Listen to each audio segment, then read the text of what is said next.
Ya, kali ini gue bakal bahas tentang kelebihan dari motor R15 V3. Di sini cuman bahas overview-nya aja, singkat aja. Yang penting singkat, padat, dan berisi lah ya. Oke, langsung aja kelebihan pertama. Di sini dia sudah pakai full digital speedometer yang ditambah adanya shifting light. Jadi kita bisa tahu kapan waktu yang pas untuk memindahkan gigi saat berakselerasi. Kelebihan kedua itu ada assist dan slipper clutch. Nah, fitur assist yang membuat kopling lebih ringan dan fitur slipper clutch yang membuat perpindahan gigi lebih halus. Dan ditambah juga akselerasinya jadi lebih cepat.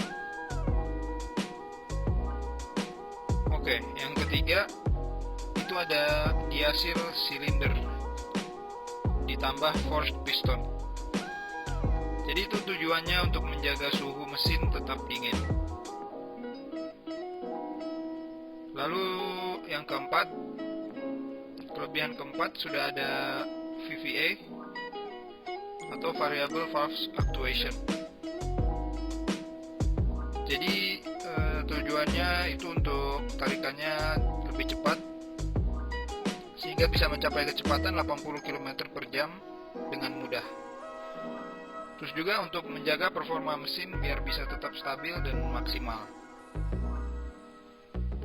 Yang kelima, lampu depan sudah pakai LED, sama lampu belakang itu juga sudah LED. Lalu yang keenam, sudah disertai dengan adanya fitur hazard lamp. Lalu yang ketujuh, itu sudah ada disc brake depan dengan diameter yang lebar. Jadi pengeremannya menjadi lebih optimal.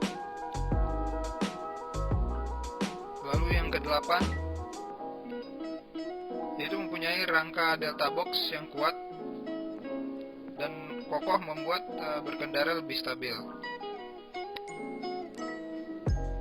Lalu yang kesembilan, itu lebih irit. Terbukti selama sekitar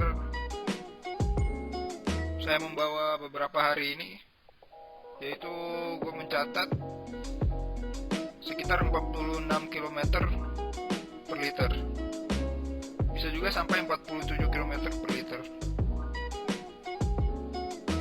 Oke, untuk kelebihannya cukup sampai di situ saja.